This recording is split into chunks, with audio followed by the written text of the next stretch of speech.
Monday Night Chat with Wong Chen. Brought to you by the Member of Parliament for Kelana Jaya in collaboration with Invo. Welcome to Monday Night Chat. Now, this is our 31st episode. Last week we had Tanya presenting it with a birthday hat. So that's a bit funny. Now, just to clarify, this Monday Night Chat is being shot by our future staff, Megan Kwai, and she'll be editing it later today. So it's going to be a bit shorter than usual. I'm going to address first 3 questions, and what we're going to do is we're going to pass it on to our interns, our 5 interns who are interning with us during this summer, to present a policy paper on artificial intelligence. So let's just start with the 3 questions for this week. Thank you. Okay, Q&A this week. We're going to focus primarily 3 questions on what we call economics or market-related issues. The first question is on Nomura.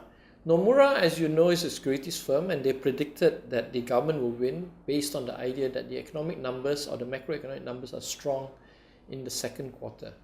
Now, I don't know where Nomura got their numbers from, because we all know official second quarter numbers only come out in August. So I'm assuming Nomura have their own internal researchers who are now predicting that as of the end of June, the government's second quarter is looking good. What we know is the first quarter looks good, as I've said in my newsletter, but we're a bit skeptical whether the second quarter is going to be that great compared to the first quarter.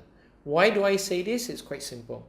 In the first quarter of 2017, when you compare year on year, of course you remember 2016 first quarter was extremely bad. That's when the currency crashed, the aftermath of the currency crash, loss of confidence, and so on and so forth. So therefore, you're comparing almost rock bottom numbers.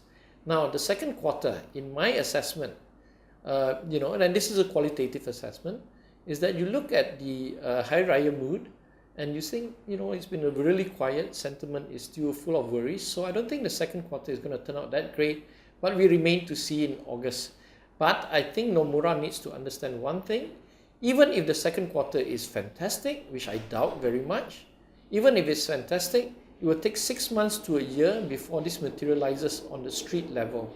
So therefore, if Nomura wants to recommend the Prime Minister to have an early election, I don't think Najib will adhere to it. I think he will still play it safe and wait until next year. Hopefully the numbers will improve for him. Because as you all know, this election will be fought on pure economic numbers for the fence-sitters. Okay? Now, second question. A law report this week about the strengthening of the Malaysian Ringgit. Of course, the Malaysian Ringgit has strengthened. I'm very happy for it. But it is nowhere near before the crash. So let's get a proper perspective on the issue. Now, the Ringgit has dropped dramatically from $3.30 to $4.35, $4.50 even. Strengthening it to $4.20 is not a major improvement. I would like to see the ringgit to strengthen even further, because as you know, most of our goods are imported in, and it is making a strain on the cost of living for everybody. Lastly, the third economic question for the week. There's a report out from economists that say that the investments in China may not materialize. Well, I'm not surprised. There are 2 things we have to understand about China investments in Malaysia. One is investments by the housing developers on China projects in Johor. Those cannot really function anymore because, quite simply, China has imposed capital controls, and that is dampening the Chinese buyers in Johor. So we expect that to slow down dramatically. But for the mega projects, which are all the infrastructure projects from the ports to the railroad, we're seeing a slowing down as well, and that could be due to politics, I think. And there are 2 big factors in this issue. First is, number 1, China is still clamping down hard on corruption. Therefore, to expect China to fudge or to make deals which are obscenely lucrative to certain people is not going to go well with the Politburo in China itself. It's against their culture of anti-corruption drive. Number 2, the numbers itself, the macro numbers on all this high-speed train and also the ECRL actually don't make that much economic sense. So therefore, the returns are not guaranteed, and I think China is not in the position where they can lose 50 billion US in investments on a whim anymore, because their economy is also looking a bit shaky at the moment. The numbers are okay, but they're looking a bit shaky. So therefore, I think Chinese will be, the mainland China will be more skeptical and more careful in what they do in regarding investment in Malaysia. That's it for Q&A this week. Hi, my name is Nadira and I will be speaking on behalf of the Intern team about artificial intelligence and its future impact on employment and humanity. First, it is important to note that much like the field itself, the definition of AI is constantly changing and developing. However, for our purposes, AI is a branch of computer science dealing with the simulation of intelligent behavior in computers or the capability of a machine to imitate intelligent human behavior. Also known as the Fourth Industrial Revolution, we are moving towards a digital workforce. With the goals of developing the younger generation and ensuring that they are future-proof and able to participate in an increasingly borderless workforce, we have come up with a list of the best and worst jobs that we believe are classified based on their ability to be replaced by AI. Best jobs being the most irreplaceable. With information obtained from the McKinsey Global Institute, as well as our internal discussion, the list is as seen on screen. To elaborate, best jobs are jobs requiring empathy, high EQ, innovations, high judgments, and human relations. And we believe those will be the most difficult to be replaced. Worst jobs, on the other hand, are jobs which are repetitive, require quick and accurate computations, much like assembly line workers. To sum up, the best jobs are high-skill jobs, and the worst jobs are mid to low-skill jobs. Hi, I'm Paul Mei and I'm going to be talking on the social impact of artificial intelligence. So basically, according to the Bank of England report that was published in 2015 and our own internal discussion, we found that unemployment and income gap is set to rise as a result of AI. Now, this rises due to the displacement of mid-skill workers. So this will cause some workers to skill up and some workers to skill down. As emphasized by Elon Musk, the real threat of AI is that they will amplify the economic disparities to such an extreme that life will be unlivable. Now, another terrific point that was made by The Guardian is that capital liberated from labor doesn't mean the end of work, it just means the end of wage. So this implies that there will be a loss of survival and social power of mankind.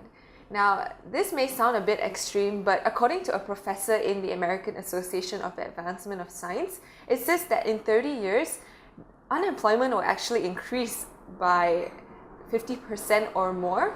So we're basically looking at a massive social impact of extremely high unemployment, and this will really impact every aspect of life, not just the surface level, but very deep. So what we have to think is that how will this impact the modern fourth industrial revolution world? What will we do in our spare time now that majority will be unemployed? Will crime increase? Will hopelessness prevail? And will we be hooked up to virtual reality programs and be distracted by drugs or other things that do not benefit society? And this bleak scenario is actually currently being studied by Finland, and the study is, if I'm not mistaken, known as the Universal Basic Income. So this is really interesting, and we don't really have all the facts on how it will impact us socially, but definitely we can see that unemployment will be very rampant. Hi, I'm Ivan. I'll be talking about the challenges behind regulating AI. There are a lot of challenges in regulating AI, and from a public policy perspective, legislators must start thinking how to regulate AI. But one of the problems of regulating AI is the definition of AI. There's no one definition of AI, and there are a lot of debates on what is AI and what is not AI. Another challenge is trying to find who is liable when a mistake is made. For example, if a robot accidentally kills a human, would the robot be liable or the creator? You can't bring a robot to court because a robot is not a human being, firstly, and the robot cannot form the mental element of a crime. That is the very big problem. Another problem will be trying to limit AI because it has a very negative impact on the unemployment rate for every country. There's a need to sit down and think about what AI can do and cannot do. And to do that, we have to look at what is the purpose of AI. The next challenge will be trying to get a consensus among world leaders, because passing national laws will not suffice. This is due to the fact that texts, such as data and all, can be transferable through the internet, and they are not bound by any boundaries. So in conclusion, a political will is necessary in order to fully comprehend the threats and the opportunities of AI. Thank you. Okay, so given all these risks and challenges to AI, we can't help but wonder, is it possible to opt out of it? And what are the effects of opting out? Well, first of all, given the rate at which technology is progressing, and looking at how integrated AI currently is in the world and our personal lives, we see it as highly unlikely, impossible even, to opt out of AI. Because of the transferable nature of technology, it is not limited to state borders. Opting out will be impossible, but the pace at which it is further developed in individual states varies and will continue to vary in the future. So what then is in store for the world? We project a global order with increasing inequality, and AI will be the next catalyst that propels that inequality, furthering the wedge between states.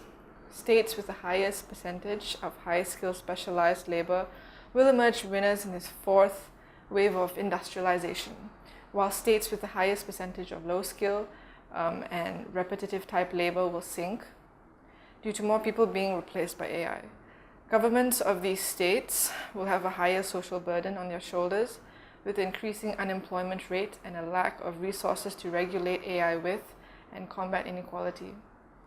Underdeveloped states in the African and Asian regions will suffer the most, as it will take them much longer to develop technology on par with developed countries. These are the countries that will be exploited most by larger powers.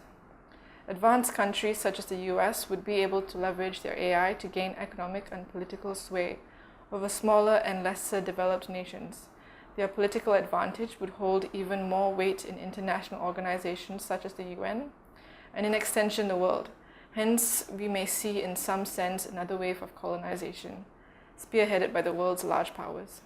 Finally, some imminent questions to keep in mind as we further take on the rise of this technological age. Will AI continue to indefinitely take instructions from governments for the benefits of a specific country? Will AI progress at a rate fast enough that we will, in our lifetime, see it develop and think and work for itself? We strongly believe that in order to flourish in this new digital age, we need to be technology aware and not technology afraid. We hope that this video has helped you better understand AI today. Thank you. Hi, my name is Ariel and I'm currently interning in the office. I'm starting IB at Shanghai United International School this year, and I enjoy playing basketball. Hi, my name is Sebastian. I'm interning at YB Wong Chen's office for the next month and a half. I'm currently reading law at Taylor's University Lakeside campus. And if there's one thing I would like to say to people out there, it's to stay fabulous and be cool. Hello, once again, I'm Nadira, and unfortunately, today is my last day. Throughout my last month at the P104 office, I've had eye-opening experiences, not only to the political sphere in Malaysia, but I've also had the opportunity to engage with brilliant individuals, the team of interns, as well as Nadira and Tanya, and of course, our very dedicated mentor, YB Wong Chen, who has guided us through intellectual discussions about the future of Malaysia for the upcoming generations, and ranging from artificial intelligence to feminism and inequality. I've truly learned a lot here, and I'm so very grateful for this experience. Thank you very much.